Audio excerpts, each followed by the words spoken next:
Alright, welcome back everyone. So I want to talk about how Palantir just locked in another multi-year agreement and how they're pretty quickly expanding in Asia, because this time they'll be working with SOMPO, one of Japan's largest insurance companies and a major player in the Asian market as well. And I think this is an expansion of a relationship that's been quietly building in the background for years. So the big question here is, why is SOMPO doubling down now, and what could this mean for Palantir's future in Asia? However, before I get into that, just for some quick context, while SOMPO is an insurance company, they're also one of the biggest in Japan with global operations, handling everything from property and casualty insurance to nursing care services.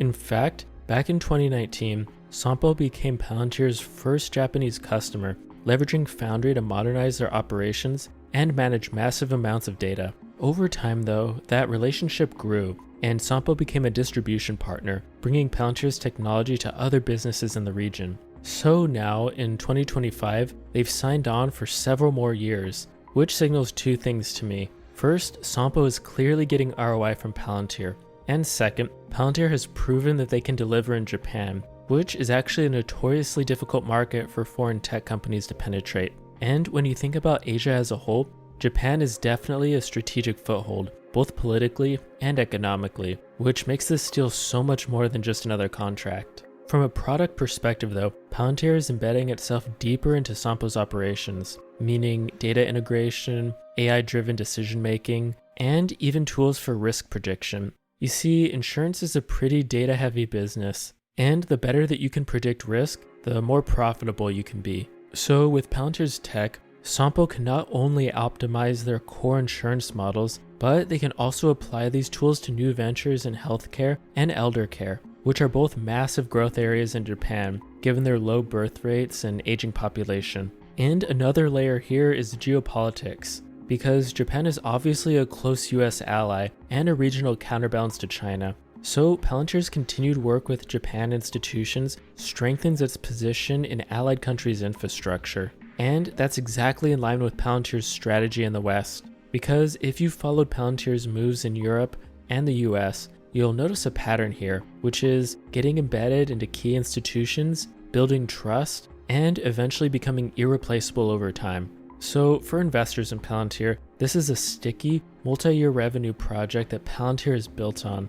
And these are exactly the kind of partnerships that create stability during volatile markets and open the door to even more deals in the region. Because once you've proven that you can handle mission-critical work for a company like SOMPO, it's a lot easier to win business from other major players in the same market. And it's also worth pointing out that Palantir is increasingly positioning Foundry as a platform that scales across industries, not just in government or defense. And I think insurance is a perfect use case study for this, since it's highly regulated, has some pretty complex data, and has enormous pressure to operate efficiently. So if Palantir can show consistent results here, then they should be able to replicate it in markets worldwide. So if you're bullish on Palantir long term like I am, deals like this are exactly the kind of news that you want to see.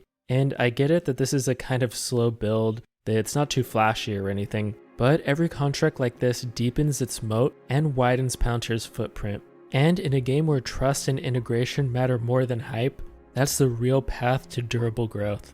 And speaking of durable growth, Palantir is expanding in some pretty interesting industries right now, including even robotics. So check out this video next if you want to see if Palantir has truly gone too far with the kind of partners they're working with. Anyway, thanks for watching, and I'll catch you next time.